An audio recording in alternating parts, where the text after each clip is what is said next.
नमस्कार, आज है 2 मई, दिन सोमवार। वक्त हो गया है जी बिजनेस की बेहद ही खास पेशकश इंडिया 360 डिग्री का। मैं हूं प्रशांत पांडे। हो जाइए तैयार बड़ी खबरों के 360 डिग्री एनालिसिस के लिए, लेकिन सबसे पहले बड़ी खबरें। यूरोप में 65 घंटे के महा मिशन पर पीएम मोदी। जर्मनी के चांसलर शोल्ज से प्रधानमंत्री नरेंद्र मोदी ने की मुलाकात। रूस यूक्रेन युद्ध पर बोले, हम हमेशा शांति के पक्षधर, हमने बार बार शांति की अपील की। एमएमआर विजन के लिए महाराष्ट्र सरकार का निर्देश, स्कूल फीस में 15% की छूट दें स्कूल। इंडिया 360 डिग्री में करेंगे चर्चा। आदेश तो आया, क्या स्कूल इस बार घटाएंगे फीस? कोरोना वैक्सीन पर सुप्रीम कोर्ट का बड़ा फैसला। लोगों को वैक्सीन लेने के लिए मजबूर नहीं कर सकती सरकार, लेकिन वैक्सीन को लेकर सरकारी नीतियां भी अनुचित नहीं। इंडिया 360 डिग्री में जानेंगे राज्यों को क्यों सुप्रीम कोर्ट ने हटाने को कहा। उतार चढ़ाव के बीच बाजार हल्की गिरावट के साथ बंद। निफ्टी में निचले स्तरों से दिखी 150 अंकों की रिकवरी, तो सेंसेक्स में करीब 550 अंकों की रिकवरी। बैंकिंग शेयरों से मिला सबसे ज्यादा सहारा। बैंक निफ्टी 75 अंक चढ़कर हुआ बंद। अक्षय तृतीया से पहले सोने में भारी गिरावट। एमसीएक्स पर सोना करीब 1200 रुपए गिरा, भाव 50,500 के नीचे तक लुढ़का। विदेशी बाजार में करीब $50 की गिरावट। चांदी 3.5 महीने के निचले स्तर पर पहुंची। ब्रिटानिया और एमएनएम फाइनेंस ने पेश किए अनुमान से बेहतर नतीजे। ब्रिटानिया ने चौथी तिमाही में कमाया 380 करोड़ का मुनाफा। अडानी विल्मर के मुनाफे और मार्जिन में आई गिरावट। कन्नड़ा सुपरस्टार यश की फिल्म केजीएफ चैप्टर 2 का बॉक्स ऑफिस पर जलवा कायम। फिल्म ने वर्ल्ड वाइड तीसरे हफ्ते में 1000 करोड़ का आंकड़ा पार किया। हिंदी वर्जन से कमाई 400 करोड़ के करीब पहुंची। Business news channel of the year Hindi and the channel is Zee business. और एनबीए अवार्ड्स में जी बिजनेस को मिला बेस्ट बिजनेस चैनल का अवार्ड। न्यूज पर व्यूज को बेस्ट टॉक शो और ऑटो कवरेज पर जिग्निशन को मिला अवार्ड।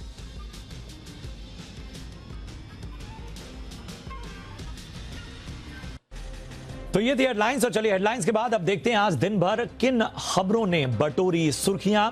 तो उन खबरों पर सबसे पहले नजर डालते हैं। सबसे पहले भगोड़े कारोबारी मेहुल चौकसी और उसकी कंपनी गीतांजलि जेम्स के खिलाफ सीबीआई ने नया केस दर्ज किया है। यह मामला 30 अप्रैल को दर्ज किया गया था।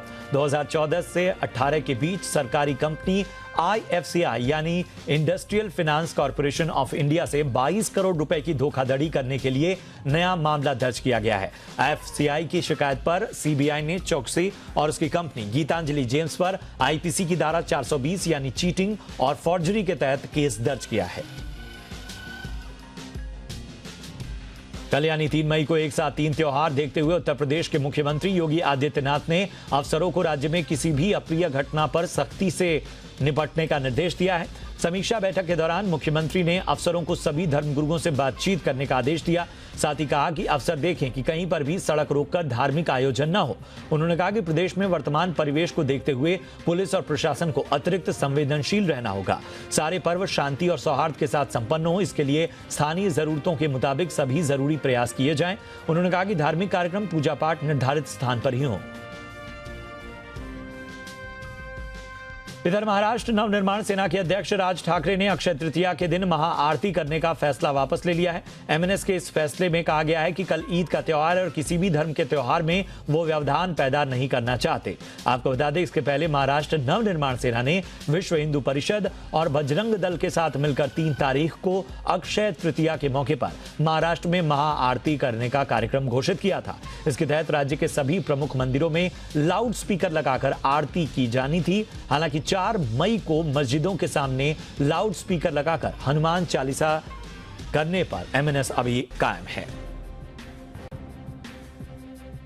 दिल्ली के जहांगीरपुरी हिंसा मामले में दिल्ली पुलिस ने 2 और आरोपी भाई यूनुस और शेख सलीम को गिरफ्तार कर लिया है। दिल्ली से गिरफ्तार दोनों पर हिंसा के दौरान तलवार बांटने का आरोप है। दिल्ली पुलिस क्राइम ब्रांच ने जहांगीरपुरी हिंसा मामले में अब तक 30 बालिग और 3 नाबालिग को गिरफ्तार किया है। कोर्ट ने हिंसा के मुख्य आरोपी को न्यायिक हिरासत में भेज दिया है। अभी फिलहाल क्राइम ब्रांच के पास 3 ही आरोपी हैं जिनसे लगातार पूछताछ की जा रही है। एक वरिष्ठ पुलिस अधिकारी के मुताबिक सीसीटीवी फुटेज में यूनुस भीड़ को तलवारें बांटता नजर आया, जबकि सलीम उससे तलवारें लेता दिखाई दिया था। मुंबई की जेल में बंद निर्दलीय सांसद नवनीत राणा और उनके विधायक पति रवि राणा की जमानत पर कोर्ट ने फैसला सुरक्षित रख लिया है। आज कोर्ट पूरा ऑर्डर नहीं लिख पाई, इस वजह से फैसला नहीं हो सका। मंगलवार को छुट्टी है, ऐसे में आदेश 4 मई की सुबह आएगा। नवनीत राणा और रवि राणा को महाराष्ट्र के मुख्यमंत्री उद्धव ठाकरे के निजी आवास मातोश्री के बाहर हनुमान चालीसा का पाठ करने के ऐलान के बाद 23 अप्रैल को गिरफ्तार किया गया था। पुलिस ने दोनों के खिलाफ राजद्रोह के आरोप में मुकदमा दर्ज किया है। नवनीत राणा मुंबई की भायखला जेल में बंद है, जबकि उनके पति रवि राणा मुंबई में तलोजा जेल में बंद है। महाराष्ट्र के मंत्री और एनसीपी नेता नवाब मलिक ने अपने खराब स्वास्थ्य का हवाला देते हुए विशेष पीएमएलए कोर्ट में जमानत याचिका दायर की थी, लेकिन ईडी ने जमानत याचिका का विरोध किया। फिलहाल नवाब मलिक मुंबई के जेजे अस्पताल में इलाज करवा रहे हैं और अदालत ने जेजे अस्पताल से नवाब मलिक के हेल्थ की रिपोर्ट मांगी है।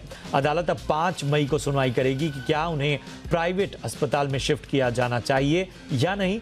मलिक के वकील के अनुरोध के बाद अदालत ने मलिक की बेटी नीलुफर और दामाद समीर खान को अस्पताल में उनसे मिलने की अनुमति दी। असम पुलिस की ओर से गिरफ्तारी को लेकर गुजरात से निर्दलीय विधायक जिग्नेश मेवाणी ने केंद्र सरकार पर हमला बोला है। उन्होंने केंद्र पर हमला बोलते हुए कहा कि उन्हें बर्बाद करने के लिए साजिश रची गई थी। मेवाणी ने कहा कि एक विधायक होने के नाते उनका फोन पर बात करने का हक था, लेकिन बात नहीं करने दी गई। मेवाणी ने कहा कि उन लोगों ने गुजरात विधानसभा स्पीकर को भी इस बारे में जानकारी नहीं दी। जिग्नेश मेवाणी ने सरकार पर हमला करते हुए कहा कि प्रधानमंत्री कार्यालय में साजिश रची गई। आपको बता दें कि जिग्नेश मेवाणी कांग्रेस समर्थित निर्दलीय विधायक हैं।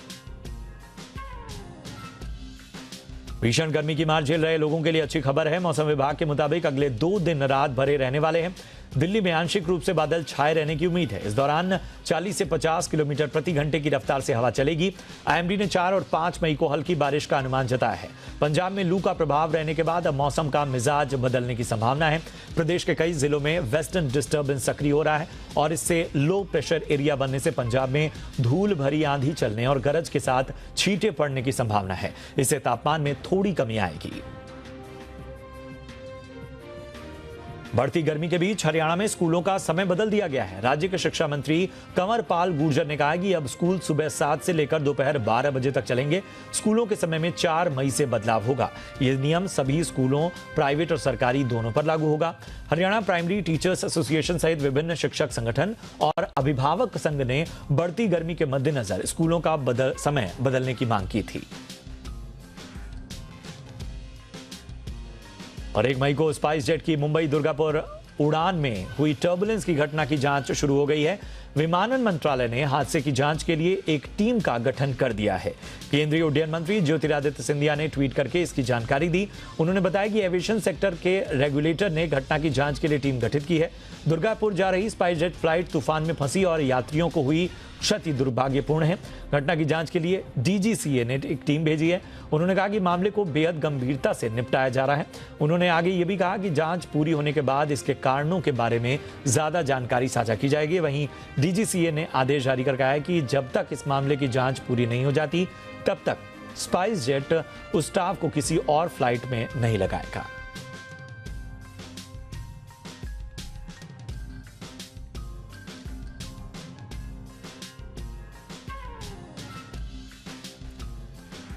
और इस वक्त सबसे बड़ी खबर हम आपके स्क्रीन पर ला रहे हैं। जी हां, अक्षय तृतीया से पहले सोने में लगातार भारी गिरावट देखने को मिल रही है। बड़ी खबर है इस वक्त, एमसीएक्स पर सोने में भारी गिरावट का सिलसिला लगातार जारी है। एमसीएक्स पर सोना 50,500 के करीब पहुंच गया है।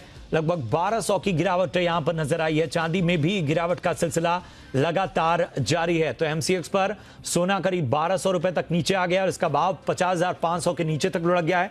वहीं विदेशी बाजार की बात करें तो इसमें करीब $50 की गिरावट देखने को मिली है। चांदी भी 3.5 महीने के निचले स्तर पर पहुंच चुकी है। और इस वक्त हमारे कमोडिटी एडिटर मृत्युंजय कुमार झा जुड़ चुके हैं। मृत्युंजय, लगातार अक्षय तृतीया से पहले सोने में भारी गिरावट, क्या वजह मानी जा रही है? और जाहिर सी बात है, बायर्स के लिए तो ये अच्छा मौका। बिल्कुल प्रशांत, और ये बहुत कम होता है कि अक्षय तृतीया के मौके पर गोल्ड के दाम कम हो जाएं, और उस लिहाज से ये बहुत अच्छी खबर है कंज्यूमर के लिहाज से। जो कल अक्षय तृतीया के दिन गोल्ड खरीदने की प्लानिंग कर रहे हैं, उनके लिए खबर ये है, जो दर्शक इस वक्त हमें देख रहे हैं, उनके लिए एक झटके में ही 10 ग्राम सोने का भाव 1200 रुपए तक कम हो गया है। मतलब अगर वो कल गोल्ड खरीदते, उसके मुकाबले जब वो कल खरीदेंगे यानी अक्षय तृतीया के दिन खरीदेंगे, तो उन्हें 1200 रुपए सस्ता गोल्ड मिलेगा। एक झटके में 1200 रुपए दाम कम हो गए हैं। पिछले 2 महीने में 4500 रुपए से ज्यादा गोल्ड के दाम कम हुए हैं। लिहाजा ये अक्षय तृतीया बहुत खास रहने वाला है, ज्वेलर के लिहाज से भी और कंज्यूमर के लिहाज से भी, क्योंकि आगे शादियों का सीजन है, बहुत ज्यादा शादियां इस बार होने वाली हैं। तो लिहाजा कल के दिन बहुत जबरदस्त बाइंग गोल्ड की हो सकती है, क्योंकि एक तो दाम कम है, मुहूर्त शुभ है और आगे शादियों का सीजन है। अब जहां तक आपका सवाल है कि अचानक ऐसा क्या हो गया कि गोल्ड के दाम गिर गए, 5 बड़ी वजह है प्रशांत, जिसने गोल्ड की कीमतों को सस्ता किया है, नीचे गिराया है। सबसे पहली और बड़ी वजह यह है कि कल से अमेरिका में फेड की 2 दिन की मीटिंग शुरू हो रही है। फेड मतलब वहां का सेंट्रल बैंक, और कहा यह जा रहा है कि अमेरिका में बहुत तेजी से ब्याज दरें बढ़ सकती हैं, और एक अनुमान के मुताबिक कल की जो बैठक होगी, जब परसों डिसीजन आएगा, तो उसमें हो सकता है कि 50 बेसिस पॉइंट दरें बढ़ जाए। ये एक नेगेटिव खबर है गोल्ड में कीमतों के लिहाज से। दूसरी महत्वपूर्ण खबर यह है कि डॉलर इंडेक्स 20 साल की ऊंचाई के आसपास ट्रेड कर रहा है, और डॉलर का बढ़ना ये गोल्ड में कीमतों के लिहाज से नेगेटिव माना जाता है, उसका इम्पैक्ट हम देख रहे हैं। तीसरी बड़ी वजह यह है कि जो बॉन्ड यील्ड है वो भी लगातार मजबूत हो रहा है, और बॉन्ड यील्ड की मजबूती भी गोल्ड की कीमतों पर दबाव बढ़ाता है। चौथी बड़ी वजह यह है कि तमाम खबरों के बीच जो बड़े निवेशक हैं, जो गोल्ड के बड़े बायर हैं, वो फिलहाल गोल्ड में बिकवाली कर रहे हैं।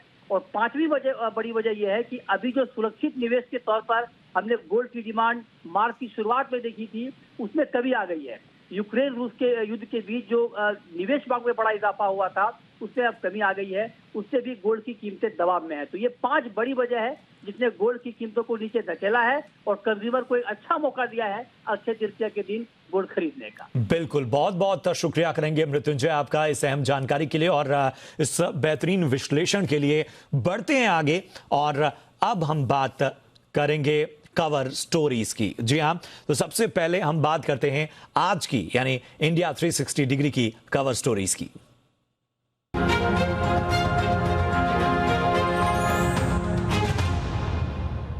तो सबसे पहले रुख हमारी पहली कवर स्टोरी का। कोरोना काल के दौरान स्कूल फीस पर दी गई छूट को लेकर महाराष्ट्र सरकार काफी गंभीर है। सरकार ने मुंबई समेत एमएमआर रीजन में रहने वाले स्कूली बच्चों के अभिभावकों के लिए अच्छी खबर दी है। सरकार ने सभी स्कूलों को निर्देश दिए हैं कि वो स्कूल फीस में 15% का डिस्काउंट जरूर दें। दरअसल सरकार की तरफ से स्कूल फीस में छूट का ये आदेश पिछले साल पारित हुआ था, लेकिन स्कूल प्रशासन इस आदेश को मानने में आनाकानी कर रहे थे। अब शिक्षा विभाग की तरफ से इस क्षेत्र के सभी स्कूलों को आदेश जारी किए गए हैं। इस आदेश में साफ कहा गया है कि स्कूल फीस पर छूट दी जाए। स्थानीय शिक्षा विभागों को इससे लेकर कंप्लायंस रिपोर्ट भी फाइल करनी होगी। सरकार ने कहा है कि जो स्कूल निर्देशों का पालन नहीं करेंगे, उनके खिलाफ एक्शन लिया जाएगा।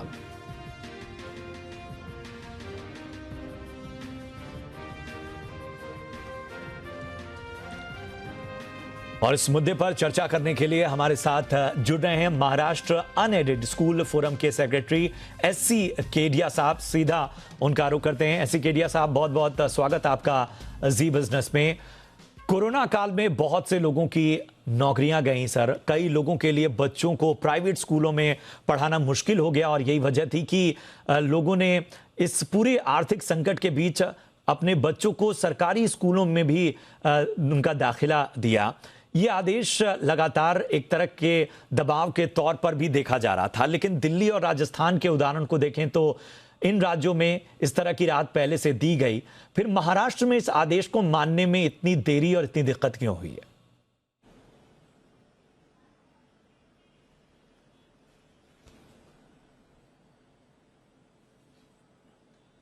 केडिया साहब, आप तक आवाज पहुंच रही है मेरी? आवाज नहीं।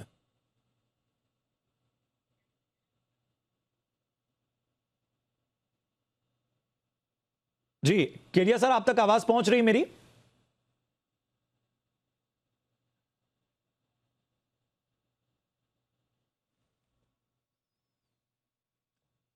लगता है कुछ तकनीकी खामी है जिसकी वजह से हमारा संपर्क जो है वो केडिया साहब से नहीं हो पा रहा है। एक बार फिर से हम कोशिश करेंगे उनसे जुड़ने की, लेकिन इस पूरे आदेश के तहत देखा जाए तो अभिभावकों को बहुत बड़ी राहत मिली है, लेकिन सवाल लगातार वही बना हुआ है कि ये आदेश और सरकार इससे पहले भी स्कूलों को मनमानी करने से रोकती रही है, लेकिन व्यवहारिक तौर पर क्या दिक्कतें हो रही हैं जो माना नहीं जा रहा है। केडिया साहब एक बार फिर से हमारे साथ जुड़ चुके हैं।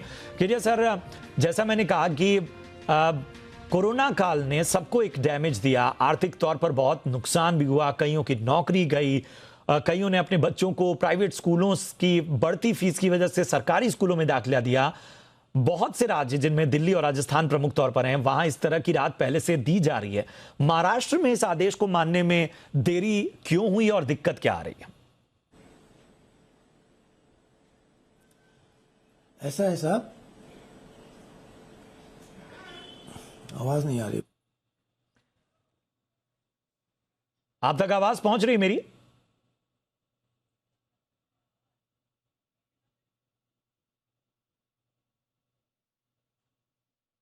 लगता है कुछ तकनीकी खामियां लगातार पेश आ रही हैं जिसकी वजह से इस पूरे विषय पर जो हम विश्लेषण करना चाह रहे हैं उसमें केडिया साहब से हमारा संपर्क बार बार टूट रहा है। आवाज़ की दिक्कत को हम दुरुस्त करने की कोशिश करेंगे। आपको बता दें कि महाराष्ट्र सरकार ने प्राइवेट स्कूल हो उन्हें जो फीस है उसमें 15% तक की कटौती का आदेश दिया है। फीस की अतिरिक्त राशि जो है वो भी एडजस्ट करनी होगी, और अगर ये आदेश नहीं माना गया तो स्कूलों पर कार्रवाई होगी। जी हां, इस नियम को अब मानना ही होगा। पहले भी आदेश जारी किया गया था, लेकिन स्कूल जो थे वो इस आदेश को मान नहीं रहे थे। स्कूलों को फैसला लागू कर अपनी जो अनुपालना रिपोर्ट है वो भी सौंपनी होगी कि आखिर उन्होंने कितनी फीस माफ की। एकेडमिक ईयर 2021-22 के लिए जो है लागू नहीं किया तो रिफंड करना होगा, जो एडजस्टमेंट की हम बात कर रहे हैं। तो राहत अभिभावकों के लिए, लेकिन जब ये खबर आती है तो अभिभावकों के लिए राहत तो हो जाती है, लेकिन सवाल वही होता है कि व्यवहारिक तौर पर जो स्कूल्स हैं वो कई बार मनमानी करते हैं, कई बार पेरेंट्स पर दबाव बनाते हैं, और इन सारी चीज़ों को क्या मॉनिटर किया जाएगा, क्या किसी तरह का शिकायत का फोरम बनाया जाएगा? केडिया साहब हमारे साथ एक बार फिर से जुड़ चुके हैं।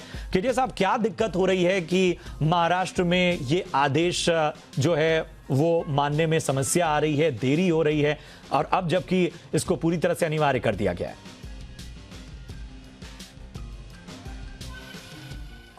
गवर्नमेंट ने ऑलरेडी 8 मई 2020 में एक ऑर्डर पास किया। उन्होंने बोला कि जो भी स्कूल्स हैं 19-20 की फीस वो 20-21 में चार्ज करेंगे। वो ऑर्डर हाई कोर्ट ने उस ऑर्डर को स्क्वैश कर दिया, पर हमारे जितने भी स्कूल हैं महाराष्ट्र में सब लोगों ने 19-20 की जो फीस थी 20-21 में फीस को वही सेम फीस उन्होंने ली। और ड्यूरिंग द पेंडेमिक हमारे बहुत 60-75 स्कूल्स ने पेरेंट्स को बहुत सी छूट दी, उनको स्कॉलरशिप दी, बहुत ज़्यादा स्कॉलरशिप दी, और किसी भी बच्चे को ऑनलाइन से वंचित नहीं किया। उन्होंने सबको ऑनलाइन फ्री एजुकेशन दी। अब गवर्नमेंट ने एक ऑर्डर और निकाला, ऑर्डर 12 अगस्त को, कि आप 15% फीस कम करिए और 21-22 में उस फीस को आप चार्ज करिए। वो जितने भी एसोसिएशन है महाराष्ट्र में, सब एसोसिएशन ने उसको बॉम्बे हाई कोर्ट में, नागपुर बेंच में, औरंगाबाद बेंच में 3-4 एसोसिएशन ने उस ऑर्डर को चैलेंज किया।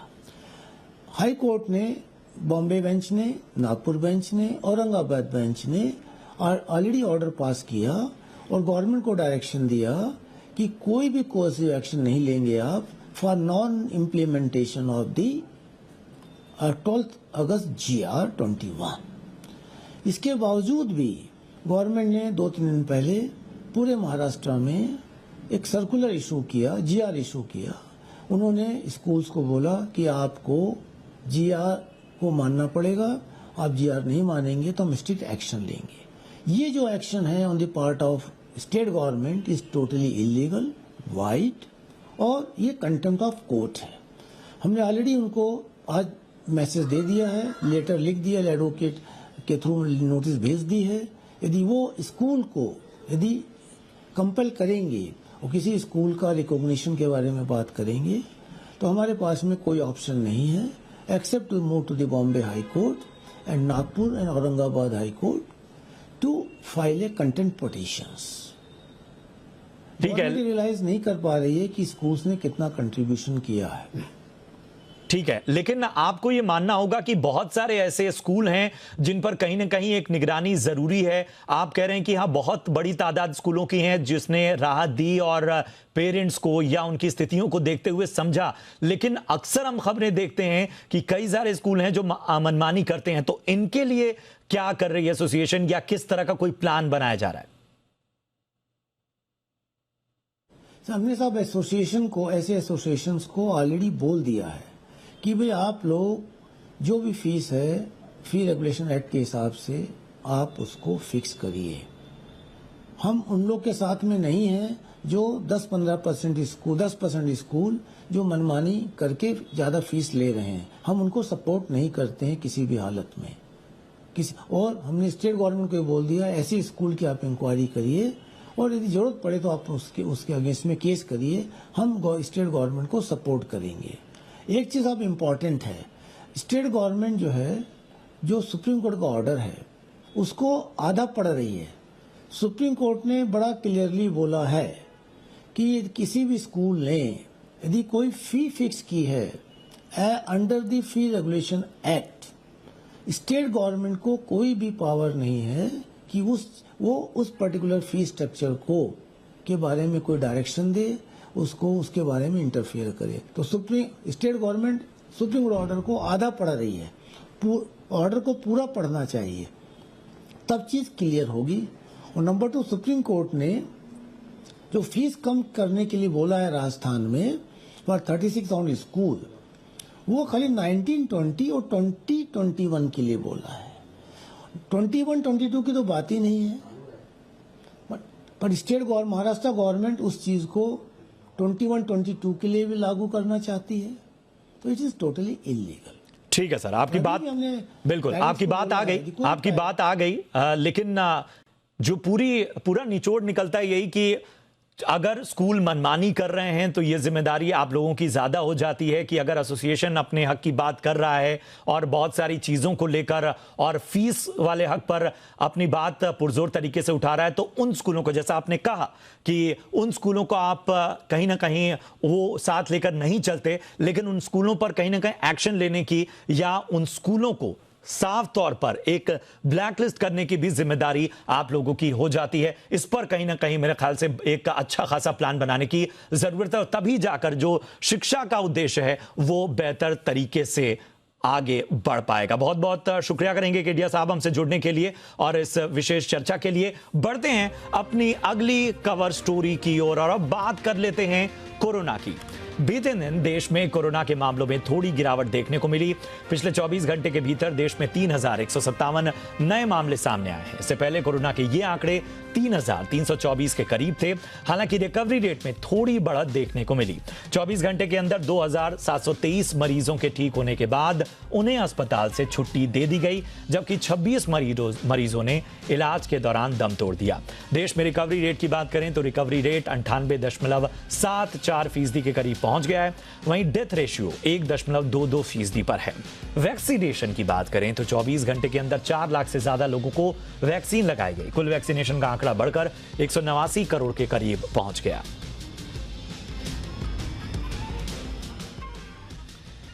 और देश में कोरोना के खिलाफ वैक्सीनेशन भी तेजी से जारी है। आज वैक्सीनेशन ड्राइव को लेकर सुप्रीम कोर्ट में सुनवाई हुई। सुप्रीम कोर्ट ने वैक्सीनेशन को अनिवार्य करने को लेकर कहा कि वैक्सीन के लिए किसी को भी बाध्य नहीं किया जा सकता।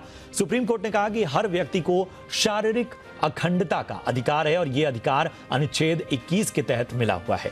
कोर्ट ने कहा कि इसमें वैक्सीनेशन से मना करने का अधिकार भी शामिल है। ऐसे में देश में वैक्सीनेशन को अनिवार्य नहीं किया जा सकता। कोर्ट ने यह भी कहा कि सरकार नीति बना सकती है, जनता की भलाई के लिए कुछ शर्तें लगा सकती है। इसके साथ ही कोर्ट ने कहा कि कोविड से बचने के लिए वैक्सीनेशन को अथॉरिटी ने जो अनिवार्य किया है वो संतुलित नहीं है। कोर्ट ने कहा कि कोई भी संतोषजनक डेटा पेश नहीं किया गया है जो ये दिखाए कि कोविड वायरस उन लोगों से ज्यादा फैलता है जिन्होंने वैक्सीन नहीं लगवाई। कोर्ट ने सुझाव दिया है कि कोविड टीका न लगवाने वालों को सार्वजनिक सुविधाओं के इस्तेमाल से रोकने के आदेश राज्य सरकारों को हटा लेने चाहिए। और इस वक्त हमारे साथ चर्चा के लिए जुड़ गए हैं सुप्रीम कोर्ट के एडवोकेट आशुतोष श्रीवास्तव साहब। आशुतोष, बहुत बहुत स्वागत आपका। सबसे पहले इस पूरे आदेश को किस तरह से देखते हैं आप? बहुत ही विस्तृत टिप्पणी की है सुप्रीम कोर्ट ने और वैक्सीनेशन को लेकर हमारे ख्याल से ये बहुत ही स्पष्ट जो है सुप्रीम कोर्ट की ओर से टिप्पणी है। तो किस तरह की चर्चाएं चल रही हैं इस पूरी टिप्पणी को लेकर? देखिए, ये मामला एक पीआईएल के ऊपर आया सामने, जिसमें जो है पुट्टस्वामी का जो एक जजमेंट था और साथ में आर्टिकल 21 जो हमारा कॉन्स्टिट्यूशन ऑफ इंडिया का है, जो राइट टू प्राइवेसी की बात करता है, उसके हिसाब से जो ह्यूमन बॉडी है वो एक इंटीग्रिटी है उस पर्सन की। अब उसके अंदर आप बॉडी में कोई भी चीज जैसे वैक्सीन देना, ये उसकी इच्छा होनी चाहिए, उसका जो है इंटेंशन होना चाहिए कि वो लेना चाहता है, उसको मैंडेटरी नहीं बनाया जा सकता। ये सुप्रीम कोर्ट ने जो है पुट्टस्वामी और आर्टिकल 21 को लेते हुए ऐसा फैसला सुनाया है। साथ में सुप्रीम कोर्ट ने ये भी कहा है कि ये जो फैसला है ये करंट सिचुएशन जो हमारा अभी चल रहा है कोरोना का, उसके हिसाब से लिया गया है। हालांकि जो गवर्नमेंट है उसको अपना एक पावर रहेगा कि अगर उसको लगता है कोई लिमिटेशंस लगाना है कि पब्लिक हेल्थ को लेते हुए, तो वो रिजनेबल लिमिटेशंस लगा सकती है, जैसे कि हाइजीन से रिलेटेड हो गया या ऐसा कुछ जिससे कि बीमारी ना फैले।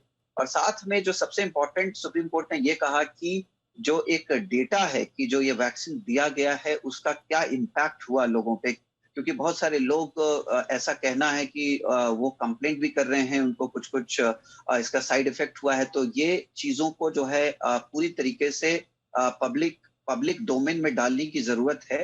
आप जो है इसको ट्रांसपेरेंटली पब्लिश कीजिए और उसके बाद ये पब्लिक पे छोड़ दीजिए कि उनको लगे कि हमें लेना है तो लें। इसके फायदे भी बताइए आप बल्कि इनको एक तरीके से कहना है कि आप पब्लिक को एजुकेट कीजिए, आप उनको मोटिवेट कीजिए कि इसको वो लें।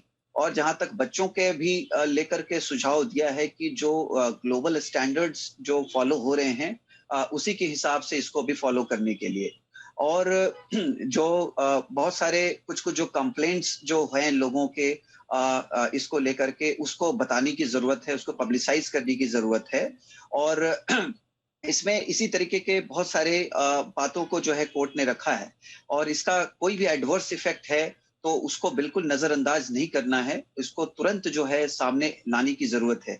इस तरह से जो है यूनियन गवर्नमेंट को जो है सर्टेन डायरेक्शंस जो है सुप्रीम कोर्ट ने दिया है इसके अंदर।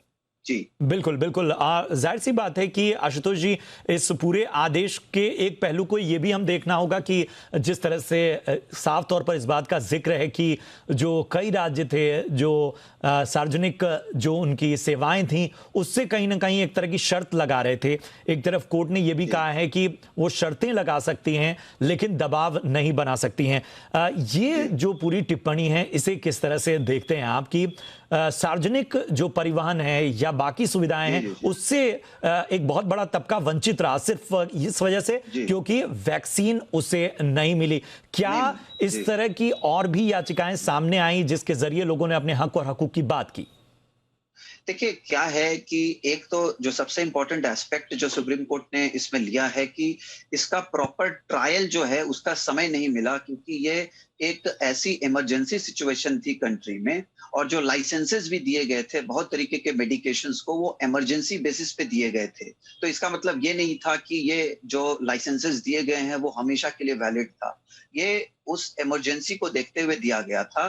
तो अब चूंकि ये ट्रायल इसमें प्रॉपर कंडक्ट नहीं हो पाया इसके इम्पैक्ट को लेकर के, तो आज के डेट में उसका क्या इम्पैक्ट है, क्या उसको आगे बढ़ाना सही है नहीं है, या इसके कितने फायदे हैं, नुकसान हैं, ये सारे चीजों पे जो है उसने सुप्रीम कोर्ट ने टिप्पणी करी है।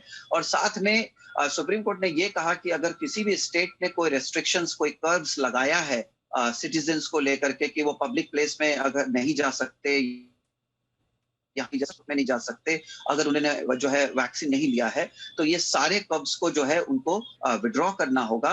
और जो वैक्सीनेटेड जो भी हमारे सिटीजन्स हैं उनको भी जो है नॉन वैक्सीनेटेड वालों को भी सेम राइट्स रहेंगे ट्रैवल करने के लिए और किसी भी पब्लिक प्लेस में जाने के लिए या सोशल प्लेस पे जाने के लिए। हाँ, वो बात अलग है कि रीजनेबल रेस्ट्रिक्शंस लगाया जा सकता है, गवर्नमेंट लगा सकती है जो कि हर एक के लिए कॉमन हो, चाहे वो वैक्सीनेटेड हो, नॉन वैक्सीनेटेड हो, जिससे वो अपना हाइजीन मेंटेन करे और इस तरह से जो है बीमारी के जो फैलाव को रोका जा सके। बिल्कुल। और दूसरी बात ये है, ये भी डेटा मांगा है कि आप इस डेटा को भी एनालाइज कीजिए कि जिसने वैक्सीन लिया है उससे ये कितना फैल रहा है बीमारी और जिसने नहीं लिया है उससे कितना फैल रहा है, और इसका डेटा जो है उसको भी जनरेट करने की जरूरत है। क्योंकि वैक्सीन लेने के बाद भी बहुत सारे लोगों को जो है कोरोना हुआ था, ये हम लोग भी जानते हैं। हालांकि इसमें ये भी कहना गलत नहीं होगा कि थोड़ा कंट्रोल तो जरूर हुआ, काफी जो है सिचुएशन काफी कंट्रोल में आया। अब ये इसी वजह से आया, कुछ और वजह थी, या इसका इम्पैक्ट कम हुआ धीरे धीरे, ये सब देखने की जरूरत है। बिल्कुल बिल्कुल। और यही खूबसूरती है भारतीय न्याय व्यवस्था की। किसी ने नहीं सोचा था कि वैक्सीन के जरिए नागरिक अधिकारों की व्याख्या न्यायपालिका करेगी, और आज सुप्रीम कोर्ट ने वो भी एक अपने अहम फैसले और तमाम चीज़ों की व्याख्या करके उसकी भी एक तरह से लोगों के सामने उदाहरण पेश किया। बहुत बहुत शुक्रिया करेंगे आशुतोष जी हमसे जुड़ने के लिए और इस विशेष विश्लेषण के लिए। अगली कवर स्टोरी की ओर बढ़ते हैं। देश में टैक्सी सर्विस को लेकर मिल रही शिकायतों के बाद कंज्यूमर अफेयर्स मंत्रालय ने ओला, उबर जैसी सभी कैब एग्रीगेटर्स की एक बैठक बुलाई है। अगले हफ्ते होने वाली इस बैठक में आम लोगों की शिकायतें रखी जाएंगी और उन पर चर्चा होगी। और क्या है पूरी खबर और किन मुद्दों को लेकर यह बैठक होने वाली है, मेरी सहयोगी एकता सूरी जुड़ चुकी हैं हमारे साथ। एकता, जरा बताएं कि आखिर क्यों जरूरत पड़ी इस तरह की बैठक की, किस तरह की शिकायतें सामने आ रही थीं, जरा विस्तार से बताएं हमारे दर्शकों को। जी बिल्कुल। Union consumer affairs secretary Rohit Singh ने अगले हफ्ते 10 मई को ये बैठक बुलाई है हर एक कैब एग्रीगेटर्स के साथ, जिसमें ओला है, उबर है, मेरू है, हर छोटे बड़े कैब एग्रीगेटर को बुलाया गया है। क्योंकि बहुत सी ऑनलाइन ऐसी कंप्लेंट्स आ रही थी। कस्टमर्स जब एक रूट पे पहली बार टैक्सी बुक करते हैं तो उसका किराया कम होता है, जबकि अगर वही रूट पे वो बार बार टैक्सी बुक करते हैं तो उसका किराया बढ़ता उन्होंने देखा। इसके अलावा कभी कभार कस्टमर जब ड्राइवर को रिक्वेस्ट करता है एसी ऑन करने के लिए तो ड्राइवर एसी ऑन नहीं करता, ये बहाना देता है कि सीएनजी का दाम बढ़ गया है, पेट्रोल का दाम बढ़ गया है। तो एक तरह से ऐसी बहुत सी कंप्लेंट्स जो थी वो ऑनलाइन आ रही थी इन कैब एग्रीगेटर्स के लिए। तो ये जो बैठक बुलाई गई है इसमें ये समझना चाहते हैं कि आखिर ये क्या एल्गोरिदम यूज करते हैं कि जब कस्टमर पहली बार एक रूट के लिए अगर टैक्सी बुक करता है तो उसको कम किराया देना पड़ता है, जबकि अगर वो रेगुलर उसी रूट पर जाता है तो किराया कैसे बढ़ जाता है। इसके अलावा जो सरचार्ज है ये किस तरह के एल्गोरिदम से ये बढ़ता है, क्योंकि बहुत बार हमने ऐसी कंप्लेंट्स देखी हैं कि जब डिमांड ज्यादा होती है तो एकाएक हमने ऐप्स पर लिखा हुआ भी देखा है कि डिमांड बढ़ गई है इसलिए अब आपको इस रूट का जो किराया है वो इतने रुपए से अब इतने गुना ज्यादा बढ़ गया है। तो ऐसी बहुत सी कंप्लेंट्स थी किराए को लेकर, एसी को लेकर। जब अगर आप एक ओला उबर बुक करते हैं तो जाहिर सी कंफर्टेबल राइड लेना चाहते हैं, जबकि ड्राइवर्स जो है वो एसी को लेकर मनमानी करते हैं कि नहीं हम दूसरे नंबर पर ही रखेंगे या हम ऑन नहीं करना चाहते क्योंकि हमें हमारी जेब में प्रॉफिट कम आता है। तो ऐसी शिकायतों को लेकर रोहित सिंह ने 10 मई को इन कैब एग्रीगेटर्स के साथ एक बैठक बुलाई है, जिसमें एक तरह से एल्गोरिदम सबसे पहले वो समझना चाहते हैं और दूसरा ये कि ये मनमाफिक जो किराया है ये क्यों चार्ज करते हैं। क्योंकि यहाँ पर एक और एग्जाम्पल उन्होंने दिया ऑस्ट्रेलिया का, जहाँ पर उबर ने बहुत से लोगों को ये चीट किया। वहाँ पर जैसे ही ऐप बुक करने ऑस्ट्रेलिया में कोई जाता था और कैंसिल करने जाता था तब तो उसमें एक एक्स्ट्रा छोटी सी अमाउंट फी आती थी, जबकि 5 मिनट के अंदर अंदर अगर आपने ऐप कैंसिल की है तो वो ऑस्ट्रेलिया में फी नहीं होनी चाहिए थी। रोहित सिंह ने ये एग्जांपल दिया ये कहते हुए कि ऐसे मनमानी जो है जो ऑस्ट्रेलिया में भी पकड़ी गई है कैब एग्रीगेटर्स भारत में नहीं कर सकते। तो इसको लेकर 10 मई को एक बैठक होगी। चलिए कुछ और अहम खबरों की ओर बढ़ते हैं। प्रधानमंत्री नरेंद्र मोदी 3 दिन के यूरोप दौरे पर जर्मनी की राजधानी बर्लिन आज पहुंचे। पीएम मोदी का एयरपोर्ट पर भव्य स्वागत हुआ। होटल में पीएम मोदी भारतीय समुदाय के लोगों के बीच पहुंचे। पीएम मोदी को गार्ड ऑफ ऑनर भी दिया गया। पीएम मोदी के एयरपोर्ट पर पहुंचते ही भारत की जय जयकार के नारे लगे। प्रधानमंत्री बच्चों से भी मिले और उन्हें ऑटोग्राफ दिया। उसके बाद उन्होंने जर्मनी के चांसलर ओलाफ सोल्ज से मुलाकात की। प्रधानमंत्री की स्कूल से चांसलर बनने के बाद ये पहली मुलाकात रही। बर्लिन से अपने संबोधन में प्रधानमंत्री मोदी ने रूस और यूक्रेन युद्ध को लेकर बात की। उन्होंने कहा कि भारत हमेशा से शांति का पक्षधर रहा। हमने कई बार शांति की अपील की। बता दें कि प्रधानमंत्री मोदी 3 दिनों के यूरोप दौरे पर हैं। इसमें जर्मनी, डेनमार्क और फ्रांस शामिल हैं। इस दौरान प्रधानमंत्री मोदी 25 कार्यक्रमों में हिस्सा लेंगे और 8 बड़े नेताओं से मुलाकात करेंगे। यूक्रेन के संकट के आरंभ से ही हमने तुरंत युद्ध विराम का आह्वान किया और इस बात पर जोर दिया था कि विवाद को सुलझाने के लिए बातचीत ही एकमात्र उपाय है। हमारा मानना है कि इस युद्ध में कोई विजयी पार्टी नहीं होगी, सभी को नुकसान होगा। इसलिए हम शांति के पक्ष में हैं। और वहीं पश्चिमी देशों ने रूस यूक्रेन जंग को रोकने की तमाम कोशिशें की, लेकिन नतीजा उम्मीद के मुताबिक नहीं रहा। अमेरिका, ब्रिटेन, फ्रांस सभी देश रूस को झुकाने में असफल रहे। ऐसे में अब जर्मनी रूस को अलग थलग करने के लिए बड़ा दांव खेलने की तैयारी कर रहा है। जर्मनी G7 की बैठक में पीएम मोदी को स्पेशल गेस्ट के तौर पर बुलाना चाहता है और इसके पीछे मकसद है रूस के खिलाफ अंतरराष्ट्रीय गठबंधन तैयार करना, यानी जंग रोकने के लिए पश्चिमी देश अब पीएम मोदी से ही उम्मीद लगाए बैठे हैं।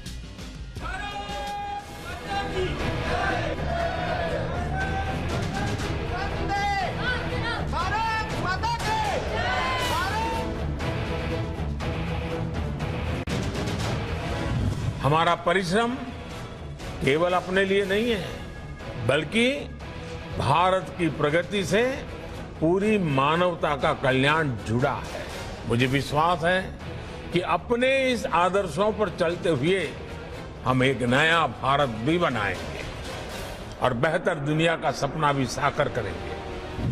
पीएम मोदी के इस आत्मविश्वास ने दुनिया को भारत का मुरीद बना दिया है। आज दुनिया पीएम मोदी की नीतियों की वाहवाही कर रही है। यही वजह है कि जो जर्मनी भारत को G7 के गेस्ट लिस्ट से बाहर करने की साजिश रच रहा था, वो अब पीएम मोदी को इस शिखर बैठक में बुलाने को आतुर है। वजह है रूस यूक्रेन जंग। यूक्रेन पर हमले रोकने और रूस पर शिकंजा कसने के लिए अमेरिका और यूरोपीय देशों ने अपनी पूरी ताकत लगा दी। पश्चिमी देशों ने रूस पर कई कड़े प्रतिबंध लगाए, लेकिन जितना इन देशों ने सोचा था, प्रतिबंधों का उतना असर रूस पर होता दिख नहीं रहा। ऐसे में रूस यूक्रेन जंग रोकने के लिए पश्चिमी देशों को पीएम मोदी की याद आई। खबरों की माने तो German chancellor Olaf Scholz PM Narendra Modi को G7 की बैठक में विशेष अतिथि के रूप में आमंत्रित कर सकते हैं। जानकारों की माने तो जर्मनी रूस के खिलाफ अंतर्राष्ट्रीय स्तर पर एक बड़ा गठबंधन तैयार करने की योजना पर काम कर रहा है। जर्मन चांसलर का मानना है कि भारत रूस को अलग थलग करने में महत्वपूर्ण भूमिका निभा सकता है। G7 की बैठक अगले महीने होने वाली है। G7 देशों में Canada, France, Germany, Italy, Japan, America और ब्रिटेन शामिल है। यूक्रेन जंग में रूस के खिलाफ जाने के लिए अमेरिका, ब्रिटेन समेत कई पश्चिमी देश पहले ही भारत पर दबाव डाल चुके हैं। लेकिन पीएम मोदी ने पिछले महीने अमेरिकी राष्ट्रपति जो बाइडेन के साथ वर्चुअल बातचीत में अपना रुख साफ कर दिया था। मैंने न सिर्फ शांति की अपील की, बल्कि मैंने राष्ट्रपति पुतिन को यूक्रेन के राष्ट्रपति के साथ सीधी बातचीत का सुझाव भी रखा। हमारा परिश्रम हर देश अपने हित के हिसाब से विदेश नीति तय करता है। भारत भी यूक्रेन युद्ध पर ऐसा ही कर रहा है। ऐसे में जर्मनी भारत और उसके पुराने दोस्त रूस को अलग करने के लिए बड़ा दांव लगाने की तैयारी में है। लेकिन सवाल ये उठता है कि क्या पीएम मोदी जर्मनी के G7 वाले झांसे में आएंगे? ब्यूरो रिपोर्ट, जी मीडिया। और अब बात करते हैं बेंगलुरु की, जहां मौसम ने करवट बदली है। रविवार को बेंगलुरु में तेज बारिश हुई। इस बारिश ने लोगों को गर्मी से राहत तो दे दी, लेकिन शहर के निचले इलाकों में पानी भरने से लोगों को काफी परेशानी का भी सामना करना पड़ा।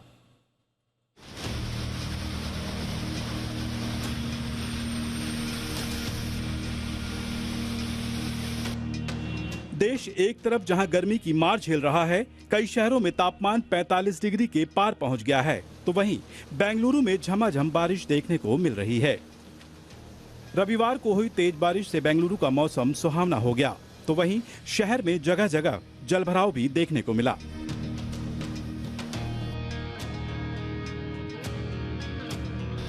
अब जरा इन तस्वीरों को देखिए। सड़क पर ऊपर तक पानी भरा हुआ है। हालात ऐसे हैं कि पानी से लबालब इन सड़कों पर निकलना बेहद मुश्किल हो गया है। बारिश इतनी जोरदार हुई कि बेंगलुरु में दिन में ही देर शाम जैसा नजारा नजर आया। वाहन चालक अपने वाहनों की लाइट जलाकर गाड़ी चलाते दिखे तो सड़कों पर सन्नाटा छाया रहा। जगह जगह हुए जलभराव से लोगों को भारी परेशानी का सामना करना पड़ा। लोग बारिश से बचने के लिए सड़क किनारे दुकानों पर खड़े नजर आए, तो शहर में कहीं कहीं ओले भी गिरे हैं। बारिश मुसीबत लेकर आई तो गर्म मौसम में राहत भी दे गई, जिसका असर 2-3 दिनों तक देखने को मिलेगा। अब लोगों को चिलचिलाती धूप और गर्मी से राहत मिलेगी, लेकिन शुरुआती बारिश में जिस तरह से पानी जमा हो रहा है, वो बता रहा है कि नगर निगम की तैयारियां कैसी है। ब्यूरो रिपोर्ट, जी मीडिया। और अब बात ब्रह्मोस मिसाइल की। ब्रह्मोस मिसाइल के अलग अलग वर्जन हैं, लेकिन आज ब्रह्मोस के जिस वर्जन की हम बात करने जा रहे हैं वो सबसे खतरनाक है और चीन के लिए खतरे की घंटी भी।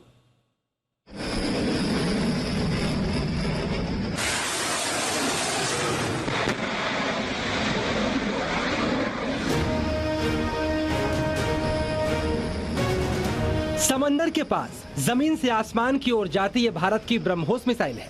जरा इसकी गर्जना तो सुनिए।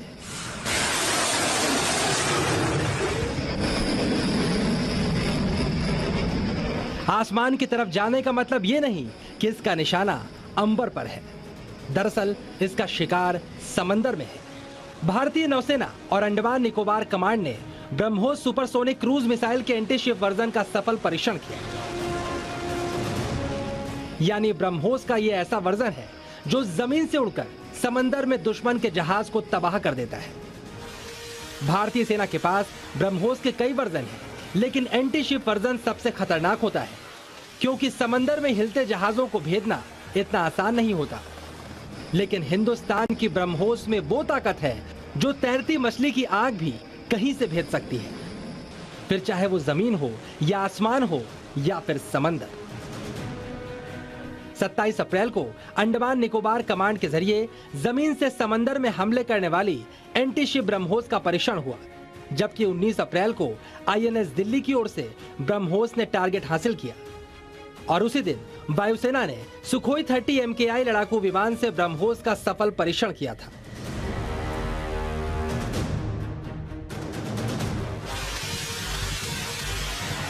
सबमरीन के जरिए ब्रह्मोस को फायर करने का पहला परीक्षण 2013 में विशाखापत्तनम के पास किया गया था। तब ब्रह्मोस ने समुद्र की सतह से नीचे फायर होने के बाद अपने लक्ष्य तक 290 किलोमीटर का सफर कामयाबी से पूरा किया था। चीन और पाकिस्तान को ब्रह्मोस से डरने की जरूरत इसलिए है क्योंकि ये दुनिया की सबसे तेज मिसाइलों में से एक है।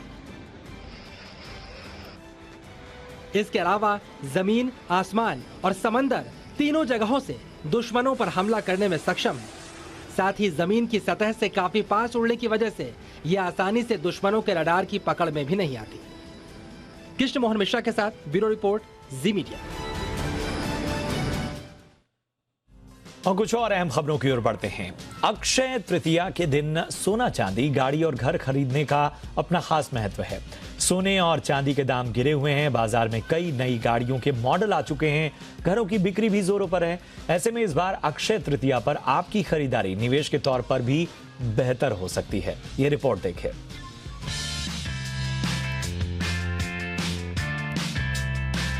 अक्षय तृतीया यानी आखा तीज या अक्षय तीज।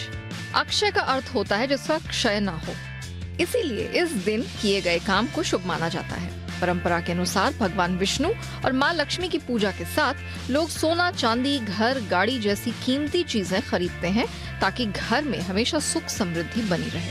साथ ही इस दिन पवित्र नदियों में स्नान करना, गरीबों को दान देना, शादी की लग्न और गृह प्रवेश का भी अपना विशेष महत्व है। आपको अब बताते हैं कि अक्षय तृतीया पर सोना चांदी खरीदना क्यों बेहतर रहेगा। दरअसल इस वक्त दोनों की ही कीमतें गिरी हुई हैं, जबकि आमतौर पर इस दिन सोने चांदी के भाव बढ़े रहते हैं। ऐसे में सोने चांदी में निवेश फायदे का सौदा रहेगा। सोना प्रति 10 ग्राम का भाव जहां 51,000 के आसपास चल रहा है, वहीं चांदी 62,600 रुपए प्रति किलो के करीब चल रही है। बुलियन एक्सपर्ट के मुताबिक शादियों का सीजन शुरू होने से घरेलू बाजार में सोने और चांदी की मांग में बढ़ोतरी हो सकती है। ऐसे में इस बार अक्षय तृतीया के मौके पर सोने चांदी की खरीदारी स्मार्ट शॉपिंग हो सकती है।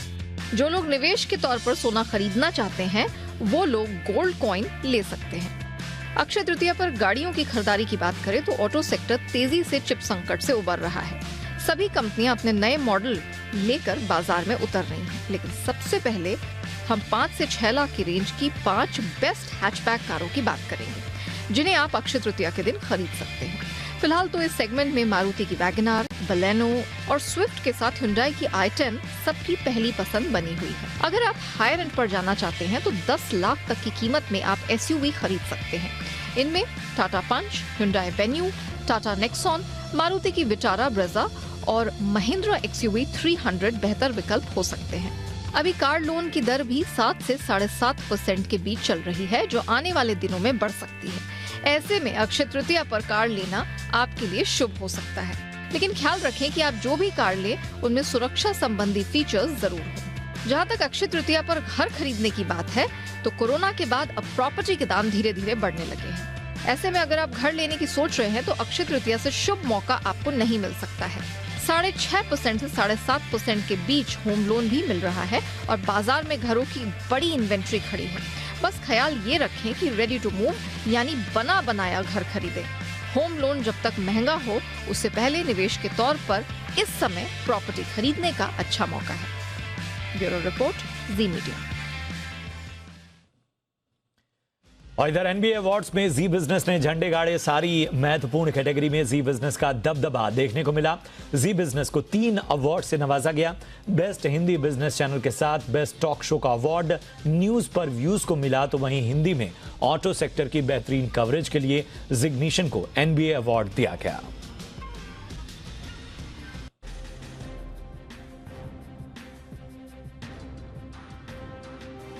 और कारोबारी हफ्ते के पहले दिन बाजार गिरावट के साथ बंद हुए। आज बाजार की शुरुआत तेज गिरावट के साथ हुई।